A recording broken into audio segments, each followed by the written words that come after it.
Good afternoon, everybody.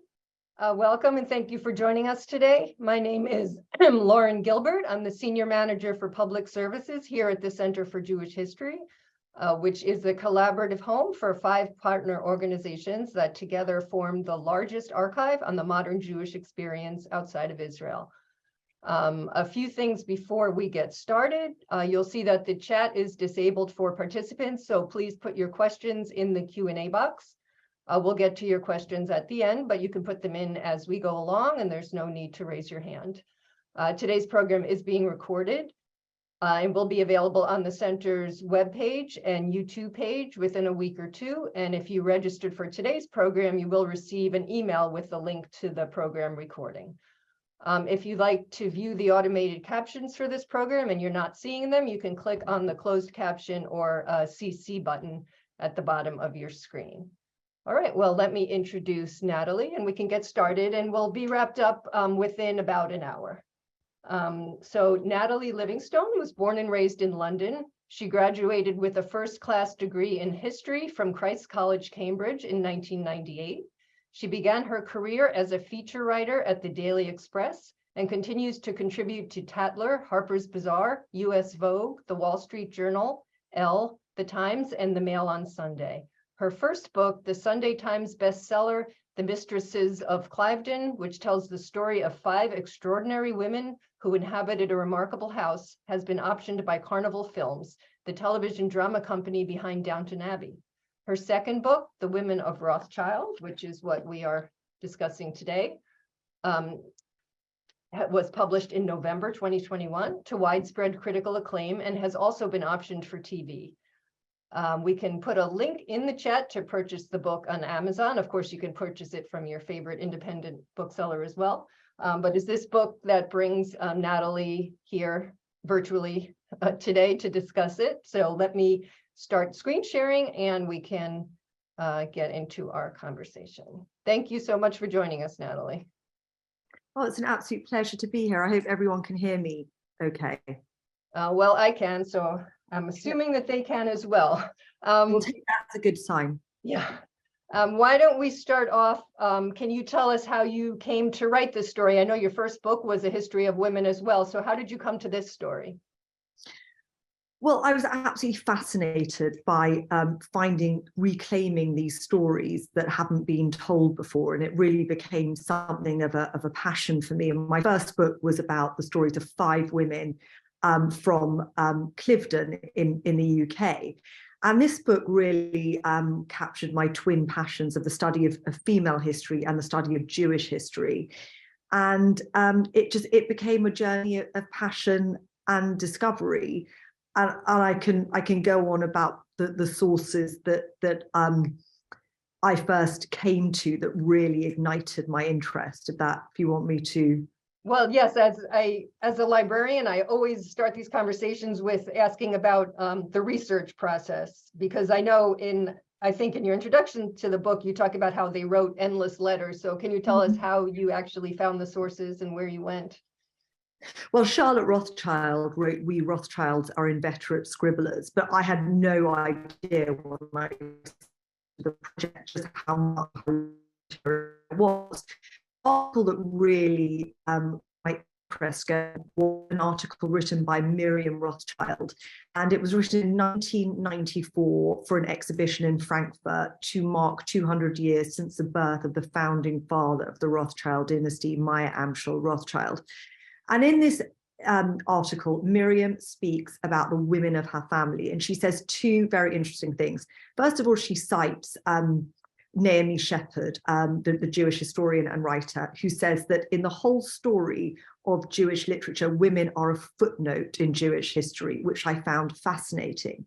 And Miriam said nothing could be more true than for her own family, in which the women formed a parallel, separate little world.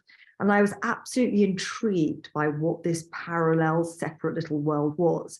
And all of a sudden, years of history that I'd assumed that I knew about and stories that I assumed were true were just blown wide open to me. And it enabled me to look at the history of Judaism and specifically of this family in a completely different way. And so began my journey of discovery, which started in Frankfurt, where the family began, originally in the Frankfurt ghetto. Oh, well, that brings us to our next slide. Can you talk about the ghetto in Frankfurt, where the family originated? Yes, absolutely. I mean, it's hard to imagine it now because the name Rothschild is synonymous with such wealth and great houses and beautiful marbled hallways and fine wine and exquisite art.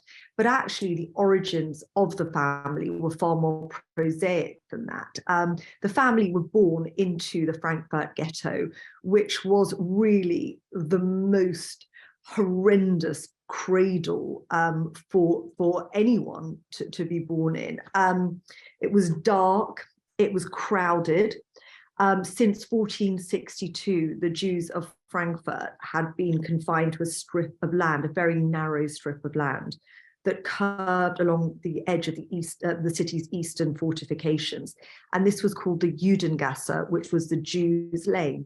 And this is where Frankfurt's Jews were born, into this densely crowded, packed houses. And the boundaries of this world had been rigidly fixed by the city council centuries before. So the freedoms of the Jews, and the Rothschilds were no exception, were heavily circumscribed. There were specific laws called the Statigkeit, in which Jews had to perform really humiliating daily rituals. They were forbidden from leaving the ghetto at certain times. If they were to encounter a Gentile, the Gentile was quite within their rights to enforce the Jew to kneel and say, Jew, do your duties. The houses where these Jews lived was, as I said, so densely packed. By 1642, there were 3,000 people crammed into 200 houses. And over the years, with nowhere else, houses were forced upwards, and these sort of cantilevered overhangs were constructed to maximize the living space on the same small footprint. So by the time Gutella Rothschild, who was a founding matriarch of the Rothschild dynasty, was old enough to walk along the lane, the sky was so narrow that sunlight was barely perceptible. And people who would travel to the ghetto, because it did become this kind of perverse tourism, travelers like writers like Goethe would come and they would comment on how pale and attenuated the Jews of the ghetto looked, because there was no sunlight. These houses were so densely packed and the community was so densely packed together that it was just impossible for the sun to shine through. And you can imagine that disease was rife, the death rate was extremely high. Basically, the ghetto was a massive open sewer. So yes, these were the conditions into which this extraordinarily wealthy family, this family which became synonymous with wealth, was born into. And so Goethals, even though her children went out into the world and made their fortunes, she spent her entire life in the ghetto famously. So why do you think she chose to do that? That's right. Well, Gutella was a really interesting woman. She, and very little has been written about her, because obviously, thankfully for me, the history of the Rothschild family before I started to research this book has been a very male-dominated narrative. It was actually Gutella who managed to provide the dowry, whose dowry of 2,400 gulden provided the essential capital for the Rothschild business. So the first point to note, if not for this essential capital from a woman, there is no way that the Rothschild Bank would have ever come into existence. And that's a fact that's very, very little known. In 1777, Gutella married Maya Amschel Rothschild. They were one of 12 couples who was allowed to marry in the ghetto. That was part of the rules, the Statigkeit. Gutella was pregnant 19 times. 10 of her children survived to infancy. Much is written about her 10 sons, but lesser is known, and very little is written about the fact that she had 5 daughters. So she had 5 sons and 5 daughters. And when the Rothschild Bank went into ascendancy, it was decided that Maya Anschel and Güttler would send their 5 sons, like 5 arrows, to different cities of Europe in which to consolidate and continue and build on the bank's success. So she went from having this incredibly full nest of these 10 children who she had to feed, educate, and really teach the everyday workings of a bank. She really left, she sent them off, and she tried to be incredibly brave. We've got very few actual sources about Güttler, but the couple of ones that we have are incredibly poignant, and they speak of Güttler sitting at her kitchen table and crying because she missed her children so much. So she was a fascinating woman, indispensable to the family, clearly incredibly fertile, incredibly intelligent, and an absolute matriarch in the truest sense of the word. And yet very little, when it comes to the history of the Rothschild family, Maya Anschel is the rock star of the family, and very little, apart from the fact that Güttler had a very productive womb, is known about her. And I hope this book tries to rectify the balance. And before we move on from Güttler and the ghetto, can you just tell people who might not know where the name Rothschild comes from? Well, it's really interesting. In the ghetto, the houses were numbered, and the names of the family were based on the names of the houses. So the houses had specific names. So Rothschild means red shield. So their family originated from the house of the red shield. Güttler was brought up in a house called an Euler, which was owl, and so on. Okay. She chose never to leave the ghetto, even when she could have, correctly. Yes, and that's a very interesting decision. And a lot of historians have debated about why this was. In my opinion, I don't think Güttler could quite believe her luck. I don't think she believed, she could quite understand that from these horrendously squalid and depraved conditions that her family had risen to this global eminence, and she felt there was a sense of superstition. So if she was to leave this house, if she was to leave the tiny little house in which she'd given birth to all these children, that perhaps their fate would be reversed and their fortunes would plummet. So I think there was this tenacious desire to stick to the house, which was the cradle of this extraordinary family. So her children all went out into the world, and they sort of developed this persistent tradition of cousin marriage among the family. Can you talk a little bit about that and the reasons for it, and were any of those actually love matches? Well, yes, I mean, it's very difficult to understand the concept of cousin marriage from where we're now in just at the end of 2022. It was very important. The most important thing for the Rothschild family was the integrity of the bank, the integrity of the business. And the only way that they could think of doing this was to encourage endogamous matches. So cousin marriage was very much seen as de rigueur. And it was very much a lottery. There were some cousins who felt like, for example, Charlotte and Lionel, who had a great affinity to each other. And there were other cousins who had less happy marriages, but it was seen as really fulfilling one's dynastic duty in order to marry a cousin. And also there was this sense of snobbery that only a Rothschild was good enough for a Rothschild. But in terms of love matches, as I said, you know, it was fortunate if one existed, but it definitely wasn't essential in terms of the marriage. The most important thing was the surname, and the most important thing was keeping the bank in the family.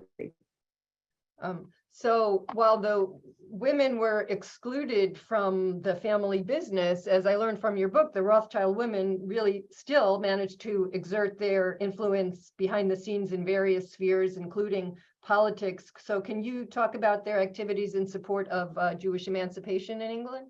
Yes, absolutely. I mean, I think first I'd like to say that the origins of the exclusion of the women from the family business lie in the will of Meyer Amschel Rothschild from 1812, in which he forbade any female member of the family from being part of the business. So he effectively disinherited them and as a result, relegated them to footnotes in history. So the women of the family were left in an unenviable position that they had. On the one hand, they had this tremendous wealth and this resources. On the other hand, they were very, very hemmed in. So they had to negotiate and navigate ways in which they could make their mark. And one of the ways in which the women of the family very successfully made their mark was in the cause for female emancipation, for Jewish emancipation. Emancipation was very, very much a cause for the women of the Rothschild family. Nathan's wife, Hannah Barrett Cohen, was a pioneer of this. And she passed the baton to her daughter-in-law, to the wife of her son, Lionel, who became Britain's first Jewish member of parliament. Now, as you can see in this picture, we've got Lionel walking into the Houses of Parliament to take his oath. What we don't see in this picture is the key member of his team, who was his wife, Charlotte de Rothschild. Charlotte wrote his political manifestos. She canvassed on the streets of the City of London which was his constituency, to try and get him as many votes as possible. She wrote open letters to the Times. She really was an extraordinary polemicist and a great political thinker. But as you can see from this picture, her contribution has really been completely airbrushed out. So not only was she not able to be watching on the floor as her husband took the seat that she'd worked so hard for him to gain, but she wasn't even in the portrait itself, which I find extremely poignant. Yeah, I mean, I should say there's an exhibit right now at the Center for Jewish History called How Jews Became Citizens, highlights from the Sid Lapidus collection. And a big section of it is talking about the emancipation of the Jews in England. It's a fabulous exhibit. You know, I'm familiar with the collection that it's based on and the documents that are incorporated into the exhibit. But of course, before I read your book, I had no ideas. The women are not reflected in the published materials. So I didn't even realize that this whole, shadow history was happening at the same time. I like how you describe it in the introduction as like people who were in the room, but were themselves unseen, or in some cases, not even in the room. Yeah, not even in the room, but were very much pulling the strings behind the scenes and were very much the minds of these men, and really helped to formulate extraordinary political ideas that were just never attributed to them.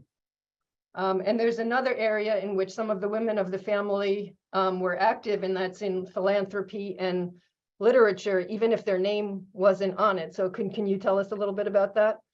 Yes, absolutely. So we're now going to go forward to the 1840s. And this is a time when Jewish women were almost entirely excluded from English language literary culture. And Louisa de Rothschild, who was the daughter of Henrietta de Rothschild, who was the sister of Nathan, decided that she was going to rectify this balance. So she embarked on a really ambitious publishing project to promote cultural and religious pride in English Jews. And this was called the Cheap Jewish Library. And over the course of the 1840s, for 9 years, under the mentorship of a really wonderful rabbi from Bevis Mark Synagogue called Rabbi David Aaron de Sola, Louisa managed to put together 18 booklets which contained serialized stories, some of which were actually published as single volumes, and actually in America as well.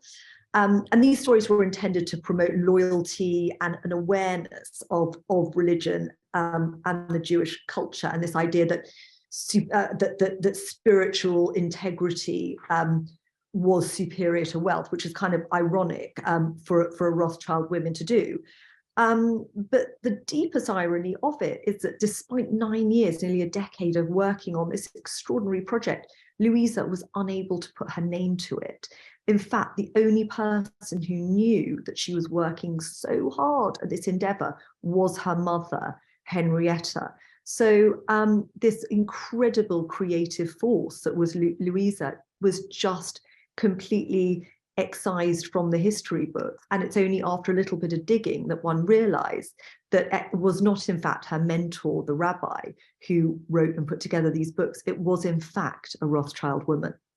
Yeah, and until I read your book, like I found these in the collection of the American Jewish Historical Society here at the center, but the women's names are not included either on the book itself or in the catalog record. So it was only by knowing what to look for that I was able to find them. And it wasn't allowed. Jewish women were not encouraged to have their bylines. And one of the wonderful talents that Louisa had was finding and collating these brilliantly talented Jewish female writers. And, you know, she was very successful in putting together.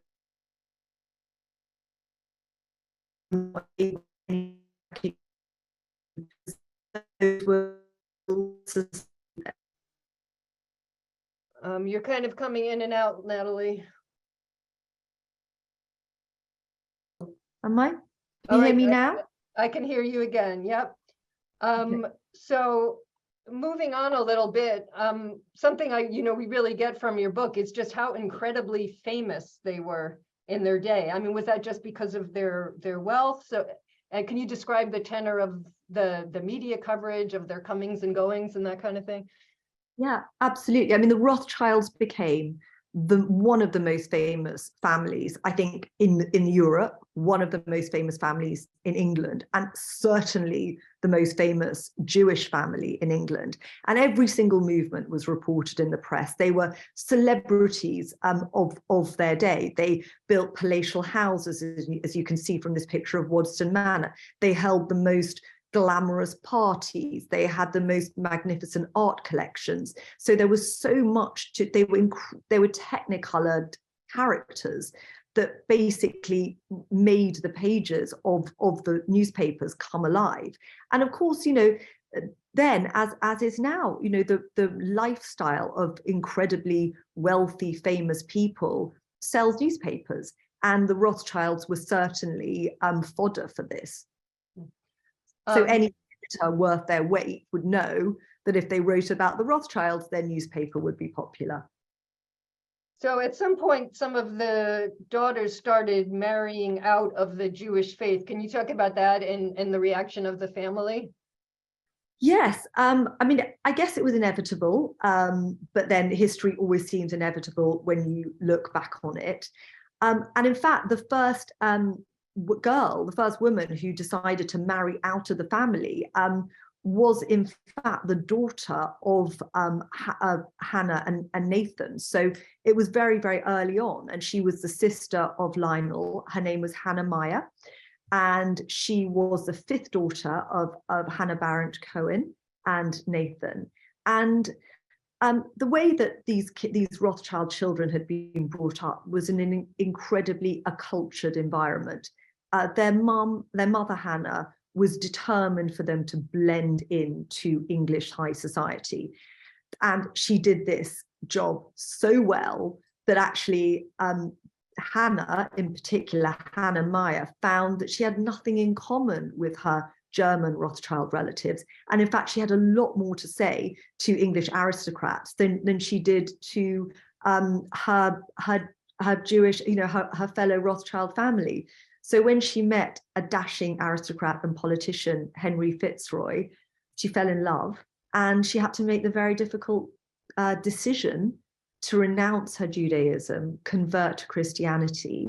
And as you can see, on April the 29th, 1839, she stepped into the houses of St. George's Church in Hanover Square, and Hannah Meyer Rothschild became Hannah Fitzroy. Hannah Meyer Rothschild, the Jewess, became Hannah Fitzroy, the Christian, and so turned her back on her Jewish heritage, much to the utter fury of the men in the family, who were absolutely incandescent with rage about this betrayal. I think what they saw as a betrayal, I think, as is typical of women now, you know, as has been throughout the centuries, women are far more understanding, and they they really got to grips with the fact that Hannah Meyer wasn't doing anything sinister or nefarious. She simply was guilty of the crime of falling in love. And the women of the family came slowly to embrace her, but she was always shunned by the men of the family. And as a result, she had a very hard, difficult life. And we have some examples of others, I think, as well. Was this her daughter? This was her daughter, who is a fascinating character in her own right and really merits a biography of her own. Hannah had 2 children. Her son, unfortunately, died in a riding accident. And that was almost seen, when this happened, Hannah very much felt that it was some kind of divine retribution for turning her back on Judaism. Her daughter, Caroline Blanche, who was known as Blanche, was born into very difficult circumstances because she was neither a Christian and she wasn't a Jew. So it was very, very difficult for her to find her place. Where actually Blanche did find her place was in the art scene, and she was an incredibly talented poet and artist. And in fact, she founded and funded an incredible gallery called the Grosvenor Gallery, which was a rival to the Royal Academy. And along with her husband, Toots Lindsay, in the late 1870s and 1880s, we are now, they built this unbelievable gallery in which paintings artists were viewed in a different way. And Blanche decided that she wanted to hang the pictures in a very different way from the way that pictures were hung traditionally. And this really changed the perception of how art was viewed. So the way that when we go into a gallery now, we go into an exhibition and the paintings are hung nice and neatly on the wall next to each other. That's actually Blanche's brilliant idea, because before that they were all hung on the ceiling and there was very little space in between each work. So she was a real visionary and a real pioneer. And she set up these fabulous artistic and literary salons on a Sunday, which were really famous, known as her Sunday salons. And she had all sorts of people who came along, from the Prince of Wales to George Eliot to Oscar Wilde. So she was a true trailblazer. And again, it's a travesty that she's been written out of the artistic canon. And I think we have some other daughters of the family who married into English aristocracy. Mm-hmm. So here we have Hannah Primrose, Countess of Rosebery, who actually married Archibald Primrose, who became he became Prime Minister.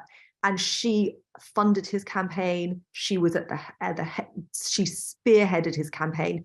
She really made her and her husband the epicenter of liberalism, social liberalism in London. And she was devoted to the cause of politics, far less so. And politics really became her religion rather than Judaism. And this one as well. Yeah, so Connie Constance Flower was a really passionate political campaigner. She was perhaps one of the most philanthropic members of the Rothschild family. She did extensive work for Jewish prostitutes, rescue and prevention, prison work. She was the head of the National Union of Working Women, quite an extraordinary woman. She also married fell in love and married a politician called Cyril Flower, who she wrote in her diary was an incredibly beautiful man. And she couldn't work out really at the time why he enjoyed the company of so many other beautiful young men. And unfortunately, it came to her slowly and painfully that she'd actually married someone who was gay. So the kind of love that she wanted from her husband, she was never able to have. And again, it's such a sad story, which is really it's really quite typical of a lot of the Rothschild women. They have so much and they could give so much, but there was so much inherent tragedy in their lives. And although Cyril and Connie had deep regard for each other, it was impossible to sustain a marriage on that basis. And you can see some really painful writings in her diary, and some of her most had deepest thoughts, which were very, very sad. And you know, you can see in the bits of her diary where she really finds it overwhelming because she just scribbles them out in thick black ink, because she couldn't even bear to look at herself, let alone anyone else, to see just how miserable and lonely she was. So obviously the 20th century Rothschild women had different opportunities and choices than some of their predecessors. Who are some of your favorite personalities from that era? I guess starting with Rosika. Well, I am a huge fan of Rosika, extraordinary woman. She was Hungarian. She married relatively late. She was in her late 30s when she got married to Charles Rothschild. So that meant she had a very colourful, she was able to have a life before her marriage, unlike a lot of Rothschild women who married in their teens. Rosika was a fascinating woman, fiercely intellectual, fiercely bright, mad fan of Proust. She was also a near professional tennis player, and she actually brought the overarm serve to Hungarian women's tennis and actually used this to win the championship. She was also a near professional ice skater as well. So she was very, very proficient. But for me, one of the most interesting things about Rosika is she had a profound sense of her political destiny and was fascinated by politics, and really was a deep Zionist thinker. And in fact, if not for Rosika, there is very little chance that Chaim Weizmann would have got to know the male members of the Rothschild family. And therefore, she, not so indirectly, is responsible for the Balfour Declaration. And some of her children became known for very different types of activities. You want to talk a little bit about, this is Nika, right?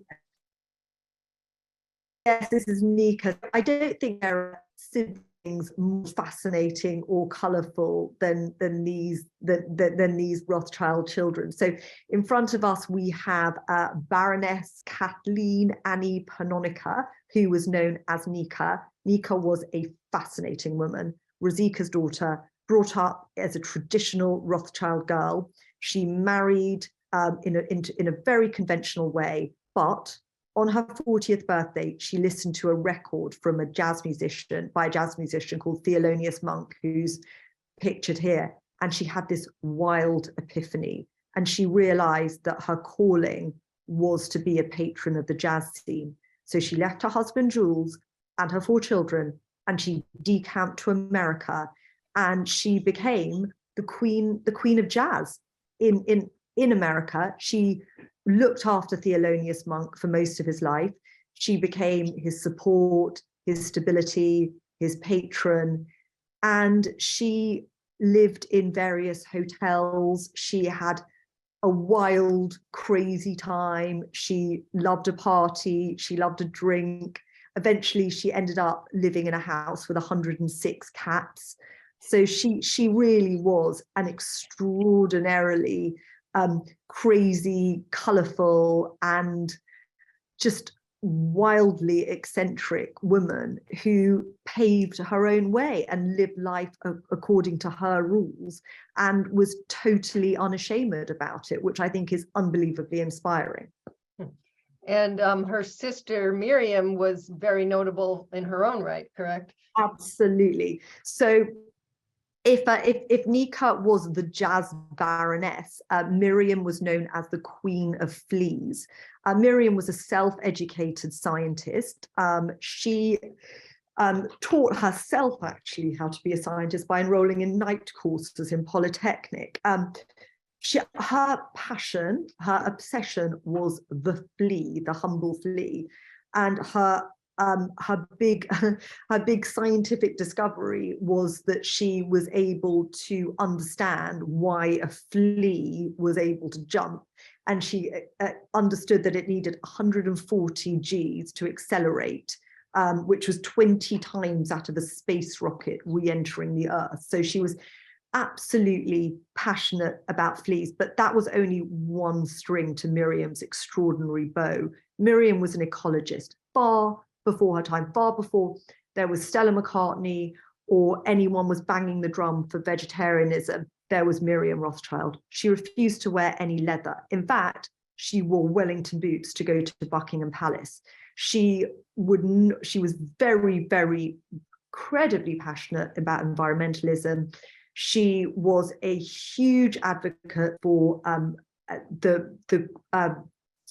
treating animals in a humane way. And she also was responsible, she helped contribute to the 1952 Wolfenden Report, in which homosexuality was decriminalized. So Miriam was a true polymath in the very, very sense of the word. I mean, there was really no area that we talk about today that Miriam wasn't a true pioneer and trailblazer in.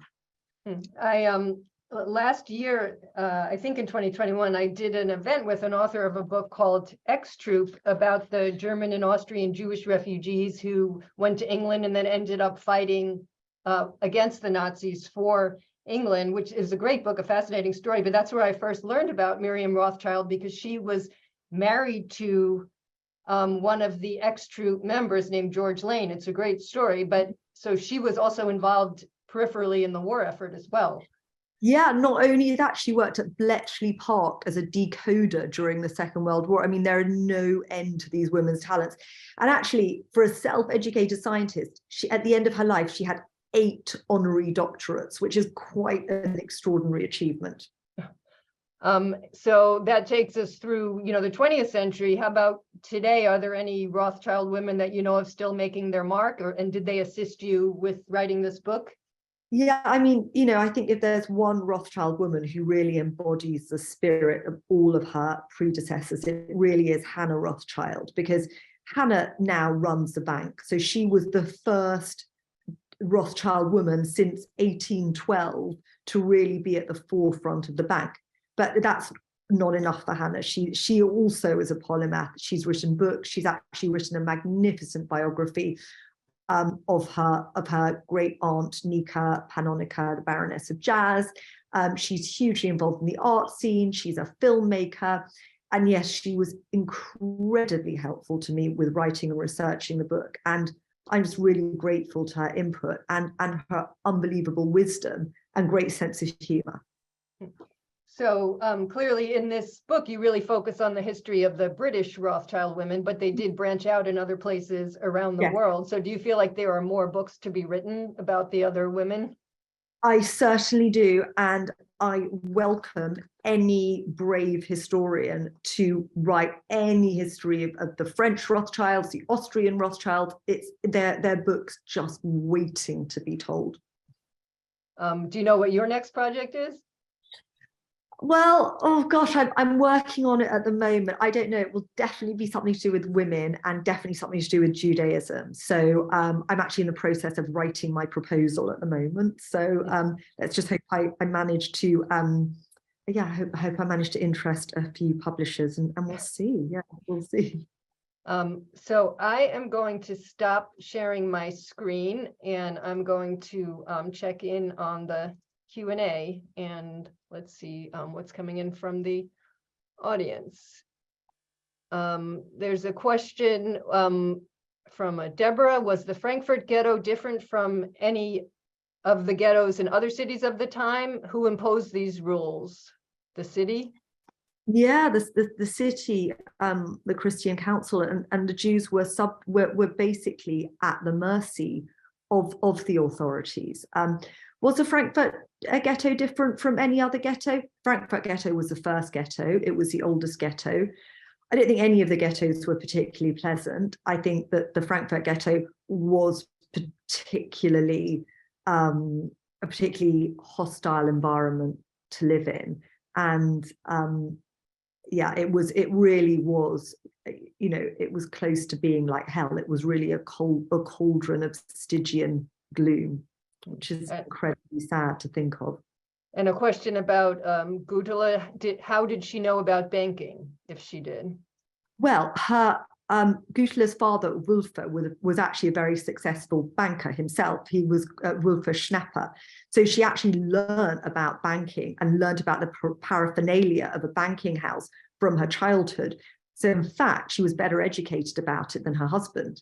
So in fact, if anything, she was guiding him rather than the reverse. As a comment about the book, The First Mrs. Rothschild, with a nod to the book, The First Mrs. Rothschild, which may be a bit romanticized, it sounds like she was able to prescribe the future for the intermarriage pedigree collapse that ensued. Meyer had said that his sons must marry into the premier banking families. Can you comment on that, as that seems to be one of the first mandates that was dropped? Yes, I mean, absolutely. I think I mentioned that in the will of 1812, Meyer Amschel Rothschild was specific in that the family must stay together.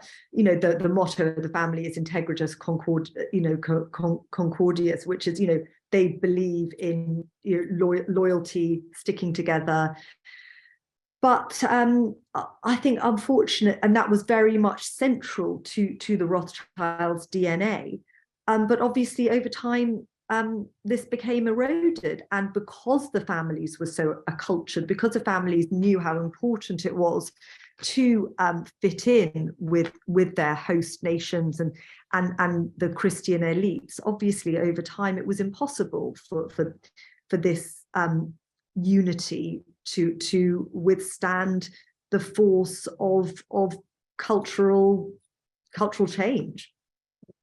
Here's a question. We didn't really touch on the anti-Semitism that they faced. The comment is, there must have been many unpleasant, vicious comments about ostentatious Jews, both verbally in upper-class Christian society as well as in the press. Did you do any investigation of that? Yes, I did, and it's incredibly painful and upsetting. Charlotte Rothschild, when she was campaigning for her husband to get his seat in Parliament, spoke of the envy, the hatred and intolerance that she experienced. Anti-Semitic talk was part of the vernacular. Someone in Parliament, it was quite common to introduce someone in Parliament as a fine Jew hater. Even Queen Victoria herself, in her diaries, said that she would really not want a Jew to be a peer. She referred to Jewesses as round-eyed and hooked noses. And this was just something that was part of the fabric of society. But then, of course, there's the background of vicious pogroms. And then we go into the 20th century with the horrors of the Holocaust. So anti-Semitism absolutely is a leitmotif of the history of the family. And I think the family, because of their wealth and because of their status, were always subject to really vicious anti-Semitic attacks. And I think that's still the case today. And it's I think it's a tragedy of being a Jew. This is a question about the name. Why do some people have the name de Rothschild and others just Rothschild? Well, that's just a matter of choice. So when the Rothschilds were conferred their barony in 1822, they were given the choice of having the particle von or de in front of their name. So the French decided to have de, the Germans decided to have von, and Nathan Rothschild, who was incredibly unpretentious and didn't like any of those kind of grand titles, just said, no, I just want to be Rothschild. This is a question about the catalog entry for the Cheap Jewish Library. Has it been updated to add Louisa and Charlotte's names? That's an excellent question. Not yet. Not yet. That's an excellent question, but at least they've been written into the history books now. But yeah, that is an excellent question and a great idea. Yes. And two questions about the interfaith marriages. Did the women in the interfaith marriages have a choice on whether to convert before the marriage, or was conversion required? And then a question about whether the family accepted the women who married out of the faith eventually, and was the wealth of the family shared? Okay, good points. I mean, there was no choice. I think once a Jewish woman decided that she wanted to marry a Christian, it was either give him up or convert. So there was no middle ground. And I think ultimately, yes, there was some acceptance because it became more and more common, and the family became less and less orthodox as time went on. And yes, you know, the wealth of the family did remain intact. And so, yeah, ultimately, the rules of the will were not adhered to strictly. But I don't actually think it did the family any harm in the end. There's a question about Amschel, who was the patriarch of the family. Did he visit his sons? My Amschel, oh no, he was stuck in the ghetto, definitely not. But the sons used to write back to him often, and they used to send Gutala, you know, their mum, jewelry back through the post system and through the postal system, and beautiful lace caps that she loved wearing. But no, by the time they went away, my Amschel was infirmed, he was old, and I think the idea of leaving the ghetto was a complete anathema to him. I don't think he possibly could have left the ghetto, let alone Germany. There's a question about their interaction with the Warburgs, if there was.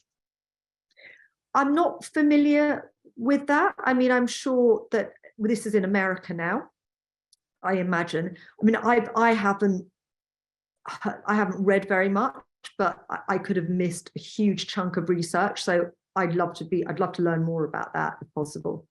Do you know if any of the women interacted with George Eliot? Do I know if any of the women? Well, I know that Eliot. I need to actually check back on my notes. I think there is some interaction. She wasn't one of the writers in the circle. The main Charlotte Rothschild was the muse for Benjamin Disraeli, who wrote 3 novels about her. In his Young England series, Charlotte was the inspiration for the heroine Eva Bessos. And but no, I haven't seen very much about that. But again, there's so much information. You know, as I said, Charlotte Rothschild said, you know, we Rothschilds are inveterate scribblers. So I'm sure there is something there, and I'd love to find out. Here's an interesting question. Do you believe that the Rothschild women accomplished so much because they were forbidden to be in the family business and were therefore forced to show their abilities in other areas? Yeah, I think that's an amazing question. I think that's a really, really perceptive point. And I think, yes, they absolutely didn't have a choice. They weren't given a choice. But I also think, you know, let's not take it away from them. They also could have sat on their laurels and done very little and, you know, plaited their hair and gone out to lovely parties. They didn't have to make the extraordinary contribution that they made. I did ask at the beginning about the research you did, but here's a more specific question. Can you talk about the sources and where they are located? Yes, so there's loads of sources everywhere. The beginning of the journey started in Frankfurt. So there's a wonderful museum called the Jewish Museum in Frankfurt, which has a lot of material. There are lots of exhibits. If anyone ever goes to Frankfurt, it's highly worth having a look at. It's actually in the site that the ghetto was. They have models of the house that the Rothschilds grew up in. It was called the Grundschild. That's amazing to see that. And then in the UK, the Rothschild have 2 main archives. One is called the Rothschild Archives in London, which is a repository for many letters. And the second archive is the archive at Waddesdon in Windmill Hill, which also has another wonderful collection of letters. I found unexpected letters and diaries in the British libraries. In fact, Constance Rothschild, who I mentioned before, I didn't actually realize that she had any diaries until I discovered them in the archive of her husband, Cyril Flower. So that was one of the wonderful, unexpected elements of research. I didn't expect to find these fantastic sources. So they are scattered all over the country. There's obviously some in New York about Nika. Miriam is in the Natural History Museum. I mean, the sources are far and wide. The archives are far and wide. A question, are the Rothschilds still Jewish? Well, I think you'll have to, I think that's not a question for me to answer. And that's definitely a question for each and every one of the Rothschilds today to answer. I mean, I'm not equipped to answer that question. Another question about the relationship with the Montefiore, because they did marry into that family. Can you talk a little bit about that? Yes, I mean, there was a point at which the Rothschilds and the Montefiores were incredibly close. And then Henrietta, who was Nathan's sister, who married Abraham Montefiore, was a really feisty woman. And she was pushing her husband, Abraham, to do all these business enterprises. And this resulted in a massive family row. So unfortunately, the Rothschilds and the Montefiores had an almighty fallout. There's a question about Gutula's dowry. If her dowry contributed to the business, when and how did dowries provide for Rothschild women's independence? Well, that's a really good point. I mean, yes, dowries could, well, first of all, Gutula's dowry did contribute to the family business. So she didn't use it for her independent wealth. She was very much, I don't know whether it was probably expected for her to contribute to the family business. And in terms of the dowries forming personal wealth, absolutely in subsequent generations, but they were not allowed to participate in the family business. And that was a hard and fast rule that was enshrined in family law. So I'm sure Gutula knew Yiddish, but there's a question about, did you come across other women that knew Yiddish? And this person is saying that the Rothschild brothers corresponded in Yiddish to stop other people from understanding. I don't know. Yeah. Well, actually, in the Frankfurt ghetto, they spoke a language called Judendeutsch, which is actually not quite Yiddish. It's similar to Yiddish. And absolutely, the Rothschilds would communicate in Judendeutsch and Yiddish sometimes because no one else knew it. And you're absolutely right. Why should any of their business competitors know what they were speaking? So we're coming up on the hour, so I think that might be a good time to close. If we could put the link again in the chat to purchase the book, which I highly recommend, The Women of Rothschild. And thank you so much for joining us, Natalie. Oh, thank you. I hope that was useful. And if anyone, please, keep on researching these amazing women. There's so much more to go. All right. Thank you so much. Thank you. Take care.